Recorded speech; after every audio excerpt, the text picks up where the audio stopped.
Contaremos a ver nos mantém a história de como Joseph aqui da fiel na Deus. Você acorda Joseph arranha túnica multicolor cerca sua tata.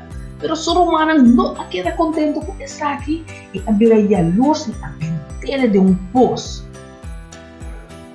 E não aprende Joseph com comerciante que estava trabalhando no Egito. Pero Joseph, no Arábia, ele queda assim bom, ele queda estima Deus e ele queda honra Deus. Assim, a pai bom com Joseph. E agora, mira, Potifar a compra Joseph. Potifar estava homem, muito importante do Egito. E ele compra Joseph e a põe com Joseph para trás em sua casa. Mira com Joseph a começar a vestir agora. Mas que com Joseph a começar a vestir outro, ele queda estima Deus mesmo pois e ele queda trago amor. Ele queda trago duro e ele estava honesto, confiável e trato bom. E esse aqui a queda agradar a Deus.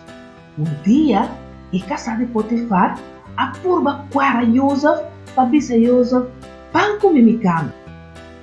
Pero Joseph avisou-lhe, não, a mim não falha nem com Deus, nem com Potifar. E dia, a casa a purba gara Joseph, e Joseph a sair corre assim na duro, até que sua panha a queda bem mal, e a casa de Potifar.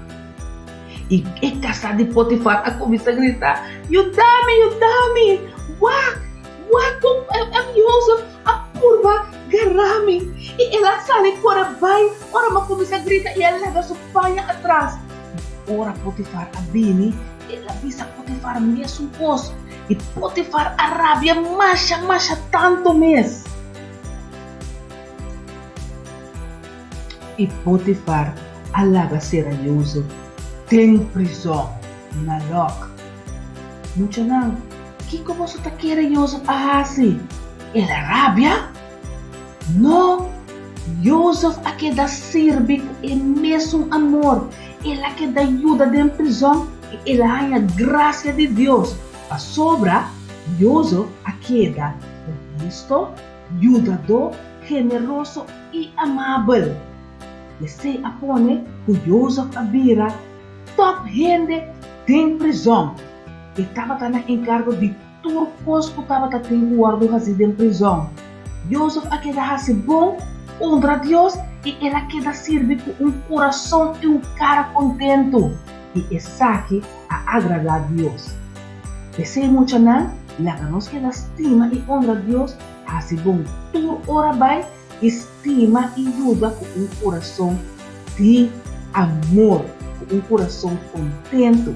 A sobre esse aqui, seguramente lo agradar nos Deus. E maneira de parar tem Bíblia na Efésios capítulo 6, versículo 7. Sirve com boa vontade, maneira na Senhor e não na gente. Assim na muita não, queda pendiente para mais de Joseph.